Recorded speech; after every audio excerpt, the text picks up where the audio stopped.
I just found out from a coworker that my husband secretly filmed us being intimate and posted it online, and after confronting him, I'm finding out there's even darker secrets he's been hiding. Last Friday I, 34 female, spent my evening with Kate, 24 female, who is a young friend from work as she wanted to discuss something personal with me. I didn't think anything of it as we do have a very personal relationship outside of work as well. As soon as I arrived to her place the tension in the air was thick. She explained that she wanted to discuss a serious matter with me but that she didn't know how to go about it. I told her to just rip the band-aid off and tell me. She told me that she had found 2 recordings of a woman she believed to be me on an adult website. I told her that wouldn't be possible but she was adamant that I was the woman in the recording. And she was right. I've never recorded myself exposed or making love with my husband but there I was in 2 recordings of 7 minutes and 4 minutes, both of them recorded in our old bedroom. As I rewatched every second of it, it starts to dawn on me that this was my husband's doing. But I pushed that deep down because there must be a reasonable explanation for this. Honestly, I left her place with my mind in a complete meltdown. I could barely hear what she was saying but she did follow up with a text saying she's been in contact with a website about getting it taken down and that she'll help me go through this. She also said she's scouring the internet in case there are more out there. I came home and pretty much ransacked my house looking for evidence and I found it. My husband was using a hidden spy cameras to spy on me and record me in my most intimate moments. I then just spent hours vomiting, crying, projectile vomiting some more and begging God to just let this be a nightmare. I am a deeply religious and a fully veiled Muslim woman, and I've never been with anyone but my husband, and all this time he has been sharing my most intimate moments with the world. I don't know what to think or what to do. I can't look at him or speak to him. I've locked myself in our bedroom pretending I'm sick. All I do is look up how other people have dealt with getting things removed and it seems like once it's on the internet it really is forever even if I remove it from this one website. I've been crying non-stop.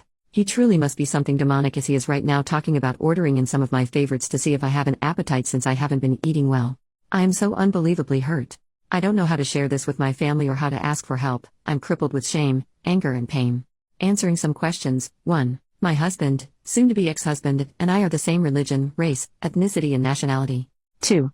My culture does not participate in honor killings and I'm not afraid of my family harming me or not siding with me. 3. My family would support me in divorcing him. In fact, they would demand I do. 4. The laws in my country are secular but in certain circumstances it allows for the various religious groups in the country to hold their own courts that can enforce their rulings, as long as it doesn't impose or break secular law or civil liberties. 5. I do plan on taking this to secular court and religious court as I want him punished. 6. I am veiled by choice and the vast majority of my fellow countrywomen do not veil. 7. I am a niqabi meaning the only part of me visible to the public are my eyes. When I am with my family or with other women or in women-only spaces, I don't veil. 8. Kate and I do not share the same religion, nor dress alike and yet we are friends. Kel surprise. First update, I left him as I said I would. He went to work. The movers arrived, we packed my stuff and we left. The entire time I was crying to the point that even the movers were worried for me but I couldn't stop myself from crying. I went home, sat my parents and siblings down, and explained the situation. My parents were and still are confused. They are elderly and fragile. They don't understand the internet. They just keep saying okay let's talk to the people and it will be gone. But my siblings understand. They are angry. They are sad and heartbroken on my behalf. My siblings and brother-in-laws took me home. We waited for him and well, we had a conversation with him. He denied it at first. So my brothers were firm with him and he started to be more truthful. He said he did it because he was depressed, because he had an adult video addiction, love-making addiction and because he didn't think anyone would see it. He said he posted only a few. When we asked him to be specific he said he posted anything from 5 to 8. We had him take it down but who knows how many times it has been downloaded or shared. In that moment I also found out he had a secret phone. He was also cheating on me with random women and street workers. All this time I was thinking he's working hard but nope, he was out disgracing himself and betraying our marriage. At some point he convinced us he needed to use the bathroom and he somehow managed to call his mother, who arrived at our home with his brother and cousins. There was a commotion as they were angry at the treatment of their family member. Then things calmed down enough to explain to them what he had done. His mother fainted. His mother is elderly and not in the greatest health condition. We called for an ambulance. My neighbor had also called the police and I was arrested by the time the ambulance arrived to take care of my mother-in-law. I spent the evening locked up. Didn't exactly have a polite conversation with him. So yes, I was arrested for assaulting him, specifically slapping him, and he refused to press charges. Got released the next morning and went home to my parents. Cried some more because my parents kept crying. Then a few days later I spoke to some lawyers my sister had contacted as they had experience with non-consensual material being posted online. They have been handling things with the police as I did press charges and they are dealing with the websites. I also have started the process of divorce. I went to the clinic and got tested and luckily he didn't give me anything so far but I have another test scheduled just to make sure. I have spoken to his mother and she apologized to me even though it's not her fault. She told me that she understood why I want him punished. She asked that I let it stay in the hands of the law rather than I hurt him or have him hurt. He's in hiding, but he still calls and texts me from random numbers. He still lies and tries to manipulate me. I've just been documenting everything he says and texts to me. Oh, at this point everyone knows. I mean everyone, even little kids. And I feel more humiliated now than I did at first. Second update, this man has destroyed everything I have worked for and has completely destroyed the very little sense of stability and safety I had left. I had to resign from my job. A job that I loved. Jobs don't come easy for me with the way that I look. I can't work there anymore because I am a potential danger to the children and staff. Since perverted men have started to harass me at work, I work with vulnerable children, and mothers who have heard about me have started to refuse me working with their children. Some don't want me to be involved with their child because their husbands can't stop being weird. Fathers have leered at me or made lewd comments toward me, and one of them even offered me money to get with him. Men have catcalled me with greater frequency than ever before. Men stare at me. A man followed me from my dentist office and groped me on the street. Random men call my phone, my family home and office to verbally abuse me because my husband has posted my address, my personal and work email, phone numbers, workplace address, and every other bit of information online. It is as if the eyes and judgment of the entire world is on me. Yes, the great majority of people are sympathetic, kind, and in support of me. Many people have reached out in support of me, from old classmates to former colleagues, neighbors, members of my religious community, family friends, his family, and many, many more have expressed solidarity and kindness, but the crazies and pervs who believe him and are like him are bolder, louder, and much more noticeable. Then I find out from my lawyers and their investigators that he was drugging me and doing this stuff to me as I slept. I suffer from migraines and insomnia and take medication for it. He saw my medication as opportunity to drug me with my own prescriptions. He shared, was actually bragging, on a forum where other pervs congregate how he was so clever for drugging me with my own medication, and they were encouraging him to do more things to me. My soon-to-be ex-husband has also decided to spread rumors that I was aware of the cameras and pressured him into posting online, and there are people who believe him. He also changed his mind about not pressing charges. I went to court. The judge and prosecutors were sympathetic and dismissed the case. It was a combination of my lawyers explaining the circumstances that led to me slapping him and his subsequent actions, threatening me, attacking me, doxing me, and blackmailing me by saying he didn't care about the slap, and that he would drop everything if I forgave him. My lawyers used his own words against him since he wrote it in text, and on a recorded call he admitted to me not having slapped him that hard and that he only pressed charges to cause me harm. But his crimes against me are still being investigated by the prosecutors. Third post, it all boils down to jealousy and me emasculating him.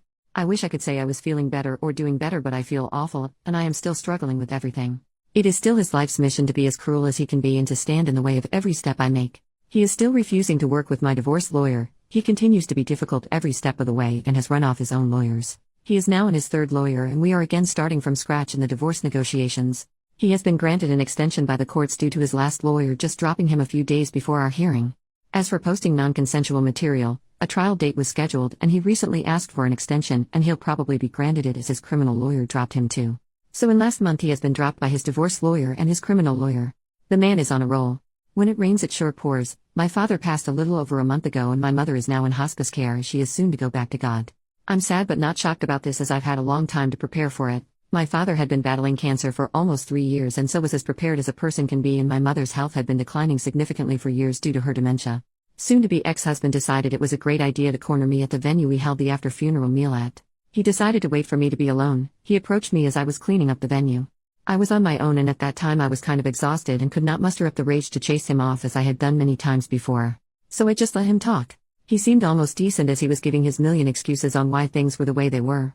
He cried about how awful he feels for hurting me. Then he started telling me about how he always felt I was better than him in everything, as I made more money, was better educated, had been better traveled than him, and that he felt jealous of my confidence, and how in the beginning these were things that he was most attracted to, but as our relationship and marriage progressed these were the things he started to dislike about me. He also said that he was angry that I refused to consider being a stay-at-home wife and mother, even though he knew from the beginning that I wasn't the stay-at-home/homemaker type. He said that he tried to be a good husband, but that my refusal to bend or let him have the last say in things was the catalyst for his anger and need to humiliate me.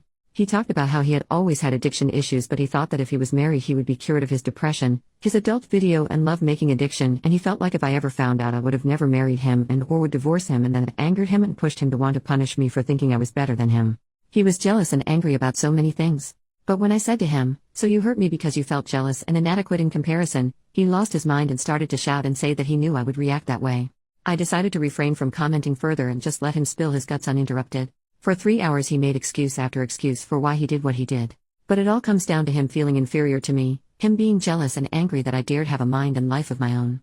He said right before our wedding he joined a men's group online that were helping him deal with his addictions, and one tip given was to make your own adult videos and watch that instead, but he knew I'd never agree to it, so it was my fault that he needed to spy on me and that he never intended to share it with others, but one day I had angered him so much and as payback he posted it and he felt good. And so every time I emasculated him by having my own mind or upset him in some way or another he would post more. Eventually he gained a following and had so many men asking him to post more, that he started to like the fact that other men looked up to him for his intimate prowess, and at the same time his addiction started to come back and he fell back into his habit of picking up women, and when he couldn't get it for free, he'd hire a street worker. Then I guess it spiraled out of control for him. The more he spent on his addictions, the more lies he told, the more he felt like a failure for me covering our expenses, the more he resented me, and he got stuck in a cycle of self-destruction which in turn only fueled his anger with me. He also says he joined a support group for addicts and started going to an addiction rehabilitation clinic as an outpatient to deal with his issues, and that I should give him credit for that. He feels that I should be proud of him for doing that and that I should take him back since he's putting in so much work. He also feels I should appreciate him not stalking me since my dad died, and he is sincere in feelings this way. He genuinely doesn't understand why I'm not seeing how hard he's been trying the past few months. In his deluded mind he thinks that his honesty in our conversation should count for something and that I am just being a heartless jerk for having been stoic and unmoved by his tears and his show of vulnerability. Even though he gave a great performance of being human during our conversation, I remained unmoved by it because there was nothing to be moved about. I just continued to pack things up from the venue and got in my car and went home. I'm still not working, I still have crazy men calling my phone at all hours of the day, and I still feel humiliated and embarrassed. The only good thing that has happened is that several of the sites have taken down the recordings and banned him from using their platforms. Fourth post, curses are like young chickens, they always come home to roost. Finally I have some good news. So a while back, I was granted a restraining and protective order, and my now officially ex-husband did continue to stalk and harass me. After the umpteenth time of calling the police and going to court, he was finally imprisoned, and he has been in prison for a little over a month. I was also granted my divorce. I initially wanted a quick divorce and wanted to just give him everything he asked for, but he kept finding ways to delay or asking for more and more, and I just snapped, so I told my lawyers to do their worst and they did. My lawyers hated him and I got everything I wanted and way more. Not to gloat, but it was really satisfying seeing him cry. This has been the most peaceful month I've had in a long time. This entire time has been such a trying time, and it has affected my mental and physical health. I've lost 12 kilograms and I've lost a ton of hair due to the stress he was causing me. But I can honestly say that him wailing in court was the chicken soup my soul needed. I've moved from my city and now live on the other side of the country, and I've gotten myself a decent enough job. I am slowly mending my confidence. I am in therapy and I can't say it's working right now, but I know if I stick with it, it will. The non-consensual material he posted has been removed from the more reputable websites he posted on, and my lawyers were able to get me monetarily compensated, as these companies didn't want to go to court over it.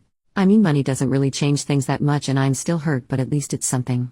I'm also not so delusional as to think that it isn't still out there in some way or another, and I know there really isn't much I could ever do about that, so I'm just trying to make peace with it. Ex-husband will be serving time in prison for what he did. My lawyers are working with the courts, and that should be sorted soon enough. I think the reality of the consequences are becoming very clear to him, as I have heard through the grapevine that he attempted to take his life and is now in protective custody until his trial date. He is facing up to 30 years and corporal punishment, and I absolutely look forward to it.